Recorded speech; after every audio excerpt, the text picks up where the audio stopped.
할렐루야. 하나님은 살아계십니다. 믿으십니까? 네, 그 살아계신 하나님이 또한 우리와 함께 하십니다. 아멘이십니까? 네, 그래서 이 밤 여러분을 이 자리로 어떻게 보면은 또 금요 기도회에 오신 분들도 있고 어떤 마음으로 오셨는지 모르겠지만 어쨌든 이곳까지 우리를 인도하신 분이 하나님이심을 믿습니다.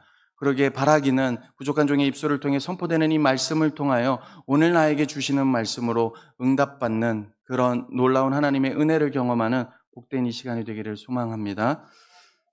제가 2월에 겨울에 이 겨울 수련회를 청년부를 할 때 그 주제가 기독교 세계관이었습니다. 그래서 이 주제를 다루면서 공부하면서 참 우리 청년들은 어떤 세계관을 먼저 좀 가지고 있나 한번 테스트해 보고 싶었습니다. 그래서 결혼에 대해서 한 예시로 정확히 뭐 그렇다고 그들 알 수 없죠. 한 예시로 결혼에 대해서 어떻게 생각하는지 제가 제일 먼저 물었습니다.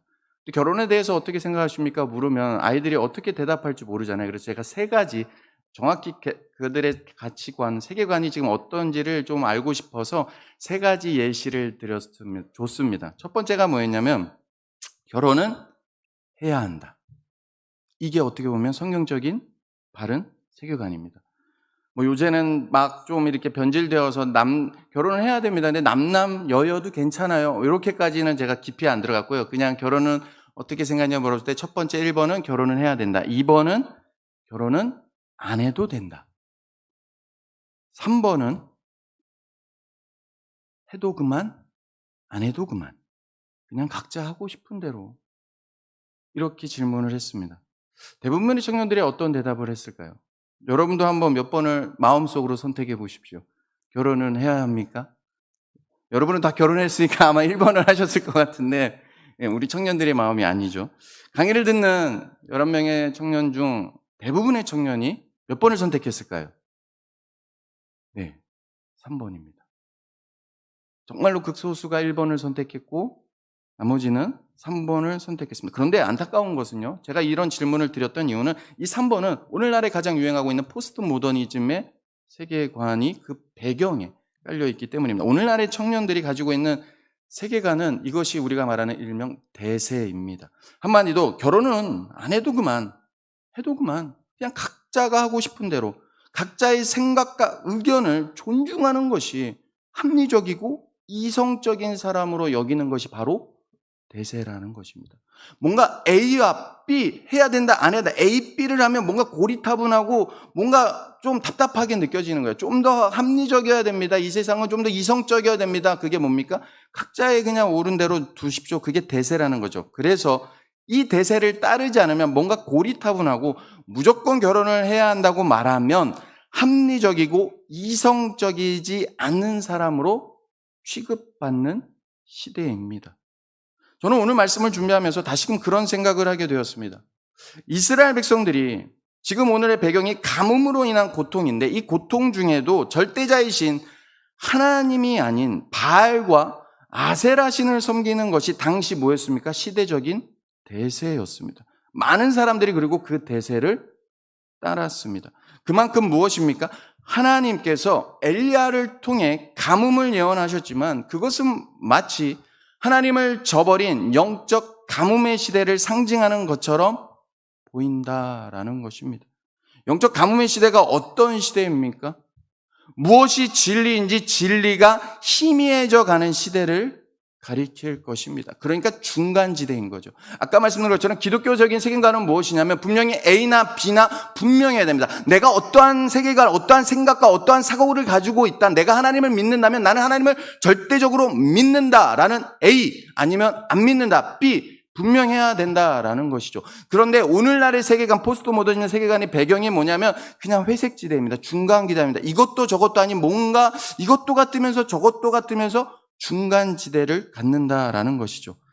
그만큼 진리가 희미해져 가는 겁니다. 진리는 분명합니다. 변하지 않는 것이고 분명함에도 희미해져 간다는 거죠. 다시 말해 크리스찬으로서 분명히 가져야 할 절대 기준, 즉 하나님의 말씀이 사라져가는 세상인 것입니다. 하나님의 말씀이 절대 기준이 아니라 점점 희미해져 가는 것입니다. 하나님의 말씀이 우선이 아닌 차선이 된 것입니다. 예배도 어쩌면 우선이 아닌 차선이 된 것처럼 말이죠. 크리스찬은 이 세상이 돌아가는 대세적 흐름이 어떠하든지 하나님의 말씀 안에서 어떻게 해야 됩니까? 이 대세를 따르는 자가 아닙니다. 크리스찬은 하나님을 믿는 하나님의 자녀는 대세를 따르는 것이 아니라 세상이 어떠하든지 그것을 보고 어찌합니까? 하나님의 말씀 안에서 나를 먼저 늘 조명해야 됩니다. 나를 조명하고 그리고 이 삶을 조명하면서 분별해야 합니다. 그런데 그러기보다 이 세상의 흐름을 이야기하며 대세를 따르고 있었다라는 것입니다. 그런 의미에서 지금 우리가 사는 시대가 본문처럼 영적 가뭄의 시대라고 할 수 있다라는 것입니다. 예배가 점점 어찌합니까? 사라져 버리는 것이 대세가 되었습니다. 안타깝게도 금요기도회를 하지 않는 교회가 점점 많아지고 있습니다. 더 안타까운 것은 하나님께 헌신하는 사람들도 점점 줄어들고 있습니다. 세상은 이처럼 점점 변해가고 있습니다. 오늘 본문에서 아합 왕이 북이스라엘을 다스리던 엘리야의 시대도 예외가 아니었습니다. 하나님께 택함받은 이스라엘 백성들에게 하나님만을 섬기는 것은 이제 대세가 아니었습니다. 그보다 바알과 아세라를 섬기는 것이 대세였습니다. 그러기에 당시 하나님을 섬기며 하나님 말씀대로 순종하는 자들은 그들의 걸림돌이었습니다. 미련해 보였습니다. 하나님 앞에 그렇게 헌신하고 말씀대로 순종하며 헌신하는 사람들이 고리타분해 보이게 했습니다. 그래서 하나님을 섬기는 자들을 어찌했습니까? 박해하고 핍박하며 죽이기까지 했습니다. 이때 하나님의 사람 엘리야가 아합 왕에게 나타나 살아계신 하나님의 이름으로 가뭄을 예언합니다. 열왕기상 17장 1절을 보시면 이렇게 말씀합니다. 길라앗에 우거하는 자 중에 디셉 사람 엘리야가 아합에게 말하되 내가 섬기는 이스라엘의 하나님 여호와께서 살아계심을 두고 맹세하노니 내 말이 없으면 수년 동안 비도 이슬도 있지 아니하리라 하니라. 그리고 그가 말한 대로 북이스라엘은 3년 넘게 가뭄에 시달리게 됩니다. 이에 화가 난 아합 왕은 무엇입니까? 엘리야를 죽이러 찾아다니지만 엘리야는 이미 무엇입니까? 하나님의 말씀대로 또 순종하여 이미 몸을 피했습니다. 숨었습니다. 그리고 3년이 시간이 흐르고 다시금 하나님의 때가 되었을 때 여호와께서 엘리야에게 나타나 다시 말씀하십니다. 그것이 18장, 우리가 읽은 18장 1절, 2절 말씀입니다. 우리 함께 읽었으면 좋겠습니다. 18장 1절, 2절 함께 읽도록 하겠습니다. 같이 읽습니다. 시작. 많은 날이 지나고 제3년에 여호와의 말씀이 너는 가서 아합에게 보이라. 내가 비를 지면에 내리리라.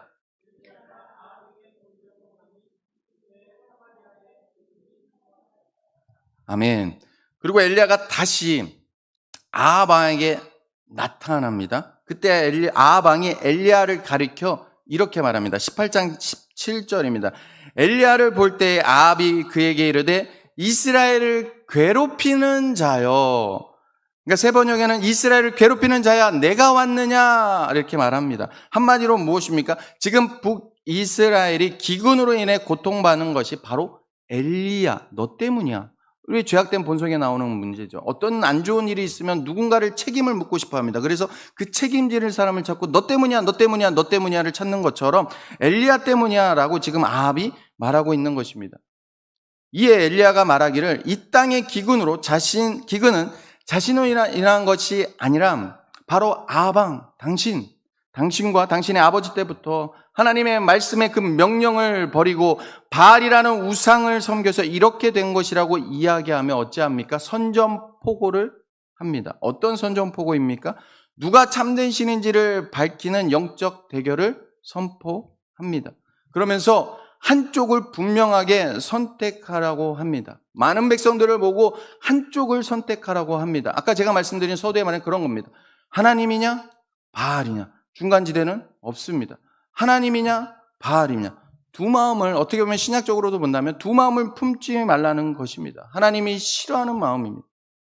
당시 그런데 대세는 무엇이었으면 앞에서 말씀드리는 것처럼 바알과 아세라 신을 섬기는 겁니다. 그러기에 왕은 기꺼이 어찌합니까? 대세가 그러기에 내가 기꺼이 이길 수 있지 하면서 그의 요청을, 대결을 수락합니다. 그리고 모든 백성들을 갈멜산으로 모이게 합니다. 그리고 많은 사람들 앞에서 바알을 섬기는 450명과 혼자 대결을 하게 됩니다. 앞에서 우리가 살펴본 대로 엘리야는 먼저 바알을 섬기는 자들에게 어찌합니까? 송아지를 올려놓고 제단 위에 올려놓고 불이 내려라고 먼저 우선권을 내어줍니다. 그러나 그들은 어찌했습니까? 밤이 새도록 기도하고 몸을 자해하며 할수록 막 사람들이 보기에 무슨 일이 일어날 것 같은 그런 거대한 소맨십을 했지만 아무 일도 일어나지 않았습니다. 그리고 엘리야의 순서가 되어 소재 드릴 때 엘리야가 하나님 앞에 기도를 드립니다. 여호와여, 이 백성에게 주 여호와는 하나님이신 것과 주의 말씀대로 이 모든 것을 행하시는 것을 내게 응답하소서. 오늘 내게 응답하소서. 주는 그들의 마음을 돌이키시는 분이심을 알게 하옵소서. 그때 하늘에서 여호와의 불이 임하였습니다. 엘리야가 기도하는 동안에 하나님의 불을 준비하고 불을 내리셨습니다. 이때 우리는 엘리야의 기도를 통해 무엇을 봅니까? 늘 엘리야의 능력만 바라봅니다. 그런데 제가 실제 지난 말씀을 통해서 전했던 메시지가 무엇입니까? 우리가 바라봐야 할 것은 엘리야의 기도 내용뿐만 아니라 기도하는 그 사람의 마음, 자세라고 했습니다. 즉 하나님의 말씀하시면 그대로 인생을 걸고 순종하고자 하는 마음이 있었기에 하나님의 일하심을 엘리야가 경험할 수 있었다고 말씀드렸습니다. 그러기에 오늘 예배를 드리는 우리의 마음에도 동일하게 무엇이 있어야 합니까? 하나님이 말씀하시면 그대로 순종하겠다고 하는 그 마음입니다.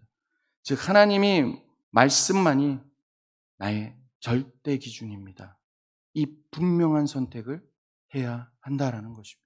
저를 한번 따라해 주시겠습니까? 하나님의 말씀만이 나의 절대 기준입니다. 그런 의미에서 갈멜산의 대결은 무엇입니까? 우리의 심령을 먼저 정결하게 하는 영적 대결이라고 할 수 있습니다. 여기까지가 지난 시간에 앞에 말씀드린 설교입니다. 그런데 여러분, 예배를 드리고 나서 오늘도 마찬가지죠.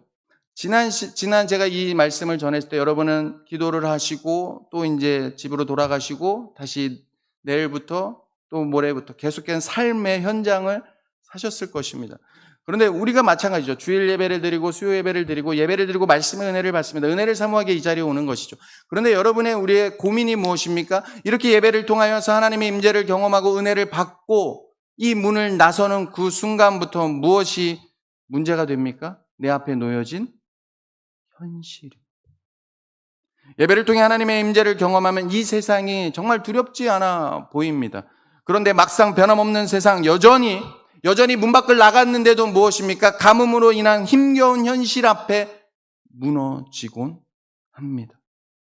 그런 의미에서 오늘 엘리야의 기도는 우리의 삶의 피부로 와닿는 어떤 문제입니까? 현실의 문제입니다. 어떻게 보면 더 나아가 먹고 사는 문제입니다. 엘리야가 영적 대결에서 이겼지만 아직도 그의 현실에 무엇이 남아 있습니까? 가뭄입니다. 이때 계속해서 엘리야는 이 가뭄의 현실 앞에 어떠했습니까? 계속해서 기도했습니다. 엘리야는 갈멜산 꼭대기에 올라갔습니다. 그리고 정상에 올라가 꿇어 엎드려 무릎 사이에 얼굴을 집어넣고 기도합니다. 본문에서 엘리야가 기도하였다는 말은 없지만 땅에 엎드려 무릎 사이에 얼굴을 파묻고 있는 모습은 분명히 기도하는 자세입니다. 특별히 무릎 사이에 얼굴을 집어넣었다는 것은 간절하게 기도했다라는 뜻입니다. 그러니까 엘리야의 기도는 단순히 그냥 문안 인사하는 정도의 기도가 아니라 간절한 기도였습니다. 우리 또한 기도의 응답을 받고자 할 때는 문안 인사 정도로는 기도의 응답을 체험할 수 없습니다. 무엇이 있어야 합니까? 간절함이 있어야 합니다. 그리고 그런데 이 간절함은 무엇이냐면 우리가 이렇게 간절하고 할 때 우리는 우리의 마음의 소원의 간절함만을 생각합니다. 그런데 정말 이 엘리야의 간절함은 어떤 간절함이었냐면 하나님이 말씀하시는 대로 그 뜻을 이루실 거라는 간절함이었습니다. 다른 게 아니라 하나님이 그렇게 말씀하셨기에 그 말씀하신 대로 반드시 이루신다는 간절함입니다. 그러기에 여러분 기억하셔야 됩니다. 크리스찬이, 하나님의 자녀들이 가져야 될 간절함은요, 내 마음의 소원의 간절함이 아니라 하나님이 말씀하신 그 뜻대로 하나님이 반드시 역사하신다는 그 간절함입니다. 엘리야가 그렇게 간절하게 기도하면서 사환에게 그러기에 바다 쪽을 보라고 합니다. 그리고 사환에게 올라가 말합니다. 사환이 돌아와 말합니다. 엘리야여, 아무것도 보이지 않습니다. 그럴 때 엘리야는 다시 가서 보라고 했습니다. 그래도 무엇입니까? 아무것도 없습니다. 그렇게 몇 번까지 합니까? 7번까지 반복했습니다. 사랑하는 성도 여러분, 7번, 우리가 잘 아는 대로 완전수입니다. 여러분이 잘 아시는 여리고성, 몇 바퀴를 하나님이 돌라고 했죠? 7바퀴. 6바퀴만 돌았으면 하나님의 기적을 경험할 수 없습니다. 기도는 그런 겁니다. 포기하는 순간. 마귀는 우리에게 합니다. 아유, 너가 기도해도 안 돼. 그만 포기해. 그런데 하나님의 말씀을 믿는다면 신실한 하나님의 성도는 어찌합니까? 끝까지 기도하는 겁니다. 포기하지 않고 기도합니다. 이 말씀이 살아 역사하시는 진리이기 때문에, 진짜이기 때문에, 세상이 아무리 요동쳐도 하나님의 말씀만이 진짜이기 때문에 이 말씀 붙들고 기도해야 됩니다. 그렇기 때문에 여러분, 기도할 때 그냥 기도하지 마십시오. 말씀 붙들고 기도해야 됩니다. 그때 힘이 납니다. 기도의 능력이 나타납니다. 뿐만입니까? 여러분, 나아만 장군 가서 요단강에서 몇 번 씻으라고 합니까? 7번 씻으라고 합니다. 이것이 나아만, 우리가 잘 아는 스토리처럼 그러지 않습니까? 나 안 하려 했더니 옆에 있는 또 이렇게 한 얘기해서 또 그 말에 순종해서 7번 딱 채워서, 이것은요, 응답이 있을 때까지 끝까지 기도한다는 의미입니다. 즉 응답을 기다리는 기도입니다. 간절하게 하나님께 기도하면서 말씀하신 대로, 하나님이 말씀하신 그 뜻대로 하나님의 응답을 기다리는 것이죠. 제가 새벽에 설교할 때 시편에 그런 말씀입니다. 너희는 가만히 있어. 하나님됨을, 나의 하나님됨을 알지어다. 기다리는 거예요. 기도했으면 하나님됨을 아는 것입니다. 우리가 언제 하나님의 하나님됨을 인정합니까? 하나님의 말씀 붙들고 기다렸더니 하나님의 역사를 이루시는 겁니다. 내가 어떻게 하지 않았는데도, 내가 막 하려고 했더니 오히려 일이 꼬였는데 그냥 기도하라고, 기다리라고 말씀하셔서 기도하며 기다렸더니, 잠잠히 때로는 멸시와 천대를 받아도 기다렸더니 하나님이 역사하심을 경험합니다. 그때 우리는 무엇을 알게 됩니까? 하나님의 하나님됨을 알게 되는 것입니다. 우리의 믿음이 언제 성숙합니까? 하나님의 하나님됨을 인정할 때입니다. 이처럼 하나님이 말씀하신 뜻을 사모함으로 간절한 마음으로 하나님께 기도하고 나서 여러분이 기도 응답 받고 나면 하나님을 더 알게 되면서 하나님의 사람으로 그러기에 성숙하게 되어 가는 것입니다. 왜냐하면 하나님의 하나님됨을 전 인격적으로 지정의 우리 모든 것을 아는 만큼 성숙해지기 때문입니다. 그래서 여러분, 하나님의 말씀을 그냥 이 예배 시간을 통해 듣는 것으로, 지적으로 듣는 것에 있어서 끝나면 안 됩니다.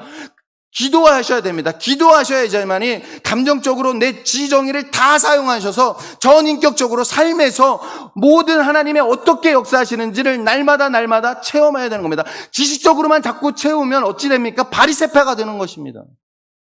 근데 전인격적으로 경험하면 경험할수록요, 겸손해집니다. 그리고 두려움이 없습니다. 담대해집니다. 그리고 하나님이 말씀하실 때요, 때로는 인간이게 저도 뭐 실수 안 합니까? 근데 말씀하시면 그냥 엎드리는 겁니다. 그럼 다시 하나님이 제가 엎드리는 게 하시게 하는 은혜만큼 저는 또 성숙하는 겁니다. 이게 계속되는 겁니다. 그러기에 하나님의 사람은 결코 기도를 멈추면 안 됩니다. 우리의 삶의 기도가 끊어지면 안 됩니다. 그렇게 결단하셔야 됩니다. 오늘 이 자리에 나온 사랑하는 성도님들, 결코 금요 기도회를 끊지 않으시기를 주님의 이름으로 축복합니다. 할렐루야. 다 아멘 하신 것 같습니다. 우리 금요 기도회, 우리 창신교회가 부흥하려면 뭐부터 부흥해야 되겠습니까? 금요 기도회만 부흥하면 다 부흥할 줄 믿습니다. 네, 진짜요. 우리 목사님하고 아까 오후에 성경 공부하면서 얘기했는데 다 점점 침체되어 있는데, 새벽 예배도 점점 침체되고 있는데 금요 기도회만은 부흥하고 있다 말씀. 다시 금요기도, 근데 이게 아이러니죠. 금요 기도회가 부흥하는데 다른 게 침체되고 있어요. 그러니까 여러분들이 다시 사셔서 하나님의 백성으로 사는 모습이 뭔지를, 기도하는 그 맛을, 성경에는 맛보야 알지어다. 기도하면서 기도의 맛을 맛보셔서 자꾸 옆에 분들에게 이제는 간증하는 겁니다. 그때 하나님의 또 역사하심이 일어날 줄 믿습니다. 내 삶에 그러게 소원하십시오. 오늘 기도할 때 내 삶의 기도가 끊어지지 않게 하옵소서. 말씀과 기도의 균형을 갖춘 참된 하나님의 믿음의 사람이 되게 하옵소서. 이렇게 기도하십시오. 사랑하는 성도 여러분, 한 번 기도하고 응답이 없다고 포기하지 마시고 그 기도가 하나님이 내 마음에 주신 소원이라고 믿는다면 응답받을 때까지 끝까지 기도하시기를 주의 이름으로 축원합니다. 이게 하나님의 뜻인가 아닌가, 우리 교회분들 성도님들 많이 그러시잖아요. 이게 하나님의 뜻인가 아닌가, 내가 하나님 뜻대로 기도하는 게 맞나, 그렇게 고민하는 순간 이미 기도하기를 포기하게 됩니다. 아니요, 기도하기 뜻인가 맞는가 우리가 어떻게 합니까? 인간이 어떻게 합니다. 마음의 소원을 주셨다면 그렇게 생각하지 마시고 한번 마음의 소원을 주시고 기도하게 하신 일이 있다면 그것에 대한 분명한 하나님이 응답이 있을 때까지 끝까지 기도하십시오. 하나님의 말씀에 어긋나는 것이 아니라면, 만약 그 기도가 옳지 않다면, 우리가 그런 생각을 하기 전에 하나님이 그 기도가 옳지 않은 기도를 내가 계속해서 구하고 있다면 시간이 지나면서 여러분의 기도를 하나님이 바꾸시면서 응답하실 줄 믿습니다. 그전에는 마음의 소원 주신 대로 기도하는 거예요. 끝까지 기도하는 거예요. 자꾸 우리는 겸손이라는 마음을 내 마음에 그러지 않습니까? 제가 우리 청년들한테 어떤 그 청년이 지금 시험 준비하는 청년이 그랬어요. 마음에 그럴 필요 없다. 소원이 뭐냐? 너 합격 아니냐? 그럼 합격 놓고 기도해라. 그런 겁니다. 기도하는 겁니다. 내 마음의 소원이 합격인데요. 뭘 남들 뭐 보입니까? 뭐 믿는 사람이라고 합격 안 해도 좋습니다. 그런 말 많이 듣잖아요. 합격 안 해도 하나님께 영광. 솔직히 그 시험을 앞둔 사람이 그게 말이 진심이겠습니까? 제가 해보니까 진심 아니었어요. 저도 그런 적이 있거든요. 저는 신대원 들어갈 때도 진짜 신대원 들어가고 싶었어요. 재수할 떨어질 때 얼마나 진짜 3개월을 멘붕 왔습니다. 아무것도 못했습니다.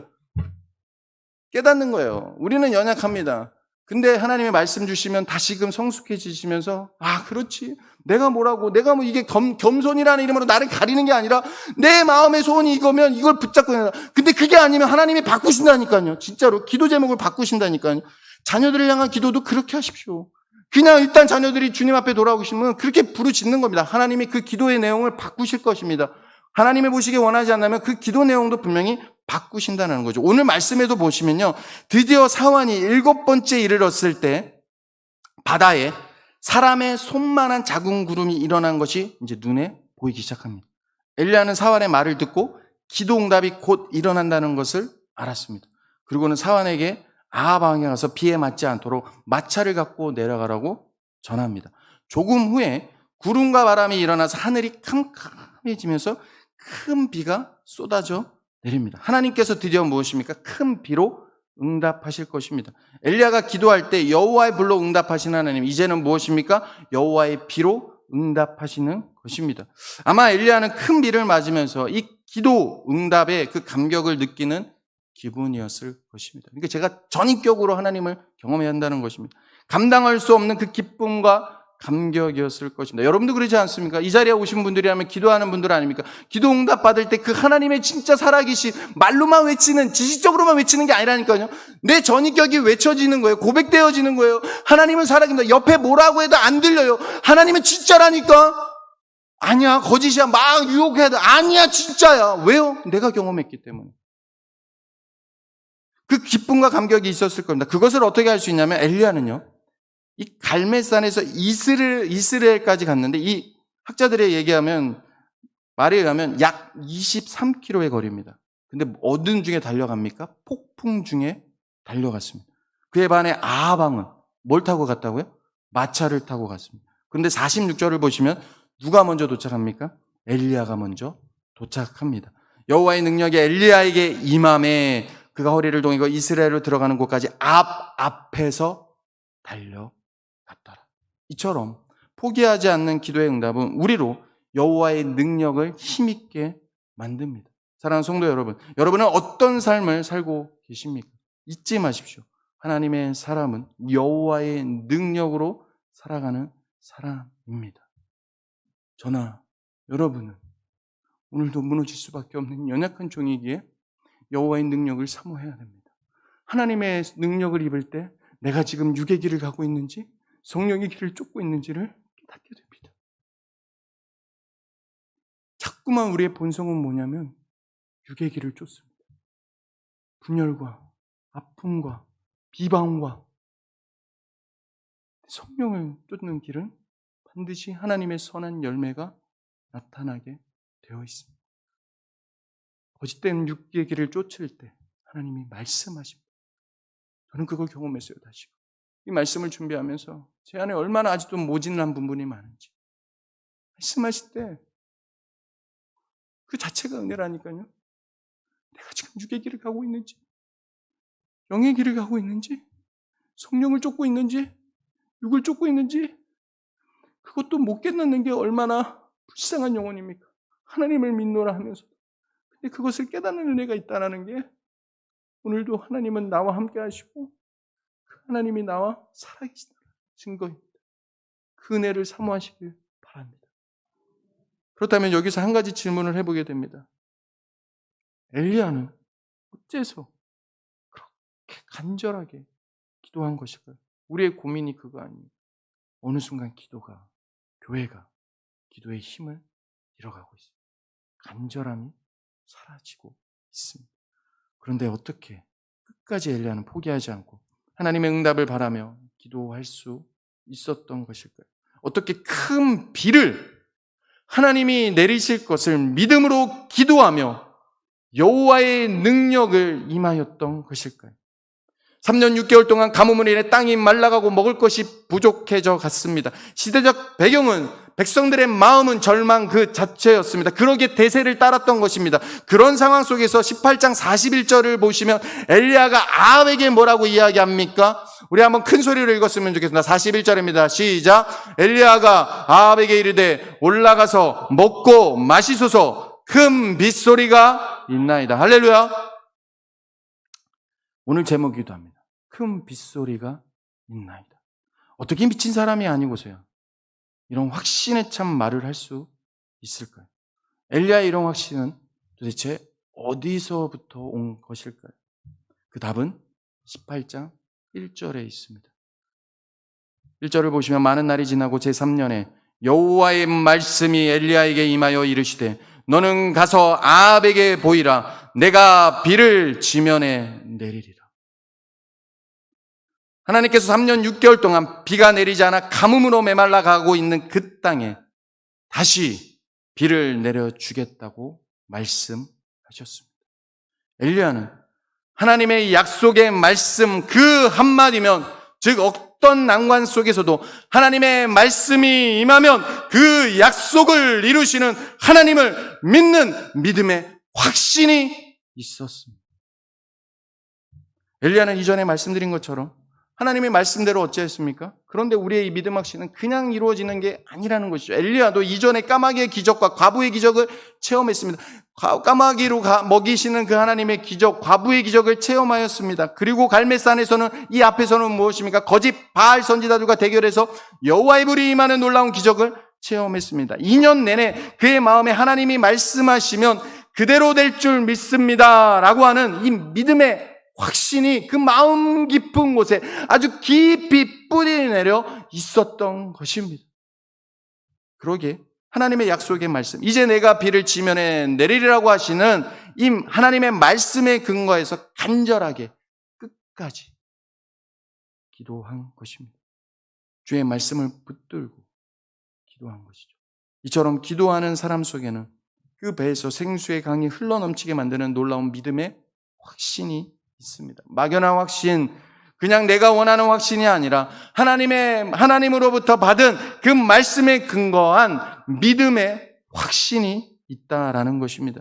여러분이 하나님이 나에게 주신 약속의 말씀을 붙잡으면 하나님의 말씀대로 반드시 여러분의 기도에 응답하실 줄 믿습니다. 확신의 사람이 기도의 응답을 체험하는 사람입니다. 그런 의미에서 하나님의 말씀을 붙들고 기도한다는 것은요, 하나님의 뜻대로 기도한다라는 것입니다. 왜냐하면 하나님의 말씀이 하나님의 선한 뜻이기 때문입니다. 그러므로 여러분, 믿음의 확신을 가진 사람이란 말씀을 붙잡고 그 말씀에 인생을 거는 사람입니다. 삶에 분명한 절대 기준이 있는 것입니다. 오직 말씀, 오직 예수, 오직 은혜, 오직 하나님께 영광, 오직 믿음. 오늘부터 주신 말씀 여러분들이 열어 있습니다. 말씀 가운데 나의 마음에 부딪히는 말씀이 있다면 또 평소에 말씀을 읽을 때 부딪히는 말씀이 있다면, 아니면 오가다 듣는 말씀에 부딪히는 말씀이 있다면 그 말씀 붙들고 기도해 보십시오. 기도가 계속 끊어지지 않을 것입니다. 감정대로 기도하는 것이 아닙니다. 하나님의 사람은 감정에 따라 일희일비하는 것이 아닙니다. 내가 좋으면 기도하고 내가 기분이 안 좋으면 기도 안 하는, 아닙니다.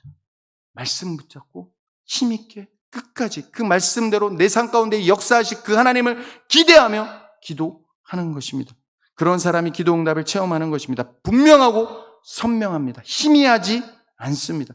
제가 말씀을 두고 설 때마다 붙잡고 기도하는 말씀이 있습니다. 그 말씀대로 이루심을 계심을 믿으며 늘 기도합니다. 그러게 설교자가 그런다면 말씀을 듣는, 하나님의 말씀을 듣는 청중인 여러분, 하나님의 말씀을 들을 때 그것을 나에게 주시는 하나님의 말씀으로 들어야 합니다.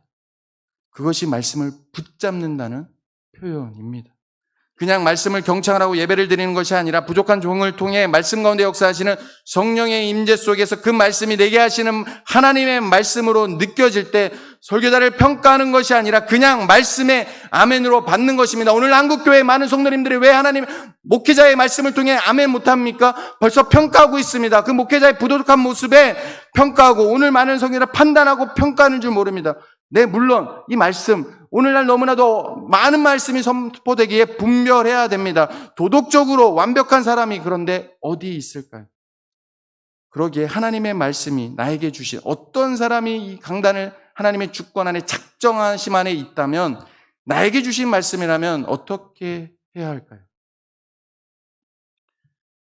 제가 이 말씀을 준비하면서 다시금 이 말씀을 묵상하고 준비하면서 오늘을 위해 이 말씀이 지금부터가 추가된 부분입니다. 앞에서도 많이 바뀌었지만요. 예전에 설교할 때 오늘 교회를 위해 하나님이 준비케 하신 것처럼 저도 그랬습니다. 제가 늘 고민이 뭐냐면 설교자로 선포할 때는요, 하나님의 임재 안에서 할 때는요 정말 두려울 거 없습니다. 전도사 때는 참 많이 두려웠어요. 막 땀 엄청 흘리고요. 근데 정말 성숙해 간다는 게 뭐냐면 목사 초창기, 목사 또 교회 계속 선교 막 하면서 담대해지는 거예요. 왜냐하면 말씀 붙들고 하잖아요. 하나님이 하나님의 권능과 뜻대로 예정하신 그 뜻을 이루려고 나로 이 자리에 세우신 분이 내가 아닌 하나님을 믿는데 뭘 두려워합니까? 그러게 말씀 준비할 때도요, 이 교회, 이 시간에, 이 교회 모임 분들에게 정말 필요한 말씀이 뭔지 정말로 제가 할 수 있는 최선으로 준비를 합니다. 그런데 저의 아이러니는 말씀을 듣는 이 자리에 들어갔을 때, 저도 목사이지만 듣는 자리로 가거든요. 어느 순간 평가하고 있고 안 듣고 있고, 혹여나 그 설교하신 분과 제가 마음이 상해 있으면 말씀이 하나도 안 들린다. 사단은 그렇게 공격하는 거예요, 우리를. 저는 그런데 이걸 어디서 깨달았냐면 사무엘과 관련해서 제가 작년에 초등부 선교할 때 묵상한 것을 아직도 잊지 못합니다. 하나님이요, 어린 사무엘을 부르시는데 사무엘이 처음 못 알아듣습니다. 여러분이 잘 아는 배경처럼 그 시대 배경이 뭐냐면 사사 시대입니다. 그래서 사무엘상 3장 1절에 보면 이렇게 말씀을 합니다. 여호와의 말씀이 희귀했다라고 말하는데 그만큼 무엇입니까? 자기 소견에 오른 대로 사람들이 살았던 시대였기 때문입니다. 이게 제가 앞에서 말씀드린 포스트 모더니즘 시대의 특징입니다. 절대 기준이 없어요.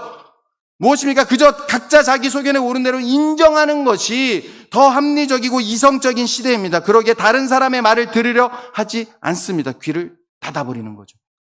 당시 제사장이었던 엘리 제사장도 예외가 아니었습니다. 점점 그의 눈은 영적으로 어두워졌습니다. 노안으로 눈이 어두운 것이 아니라 영적 분별력을 완전히 상실해버린 것입니다. 그래서 한나가 기도하는 모습을 보면 뭐라고 얘기합니까? 술 취했다라고 이야기할 정도였습니다. 그런데 어린 사무엘이 하나님의 음성이 들릴 때 누구를 찾아갑니까? 엘리 제사장을 찾아갑니다. 그런데 계속해도 이 엘리사장이 처음에는 몰랐어요. 근데 3번이나 찾아가니까 그때서야 이게 하나님의 음성일 수 있겠다. 그 영적으로 분별력을 눈이 어두워진 제사장임에도 불구하고 하나님의 음성이 있다고 사무엘에게 뭐라고 얘기냐면 여호와여 말씀하옵소서 주의 종이 듣겠나이다. 이게 어린이 찬양도 있거든요. 제가 이 찬양에 여호와여 말씀하소서 주의 종이 듣겠나이다. 초등부 되게 사랑합니다. 저도 정말 재미있게 했어요. 저는 초등부에 이 어린 이 눈높이로 가는 게 더 재밌거든요. 청년부 힘듭니다. 솔직히. 이 청년들이 어디 있는 놈이었는가 지금 너무 힘들어하고 있습니다. 제가. 참고로. 어쨌든, 그렇게 많았다는 거죠. 그리고 우리가 볼 때 어찌합니까? 영적 분별로 없는 지도자입니다. 무능해 보이는 지도자일지라도 어린 사무엘이 어떻게 반응합니까? 엘리 제사장의 입에서 떨어진 말을 그대로 받아들입니다. 평가하거나 판단하지 않았습니다. 그저 영적으로 눈이 어두웠고 분별력을 잃은 무익한, 우리가 봤을 때 무익한 제사장임에도 불구하고 그의 입에서 나온 말이기에 사무엘은 그 말을 그대로 받아들입니다. 하나님의 주권을 인정한 자의 모습이죠. 그리고는 돌아가서 하나님의 음성이 들릴 때 엘리 제사장이 시킨 대로 하여 주의 음성을 듣습니다. 이게 바로 하나님의 말씀을 전하는 자의 태도이며 동시에 무엇입니까? 하나님의 말씀을 듣는 태도입니다. 우리가 이걸 회복해야 된다고 생각합니다. 여러분, 그러므로 하나님의 말씀 한마디에 여러분의 인생을 거십시오. 여러분 자녀들의 삶을 말씀에 거는 겁니다. 그럴 때 간절한 기도가 나옵니다. 말씀을 붙잡고 기도할 때 우리의 믿음이 흔들리지 않습니다. 여러분 하나님의 말씀을 얼마나 진지하게 대하고 계십니까? 소중한 예배 시간 설교를 드릴 때 얼마나 사모함으로 듣고 계십니까? 우리가 여기에 있는 많은 분들이 그렇게 가르치지 않았습니까? 아이들한테 예배 오면 하나님 오늘 내게 말씀하옵소서 내가 듣기를 원합니다. 극동방송에서 김양자 목사님이죠. 늘 큐티할 때 그러죠. 주여 말씀하옵소서 제가 듣기를 원합니다. 그 마음으로 예배 자리를 오고 계십니까? 사랑하는 성도 여러분, 이 금요 기도회까지 나오실 정도라면 여러분은 기도하시는 분들 아니십니까?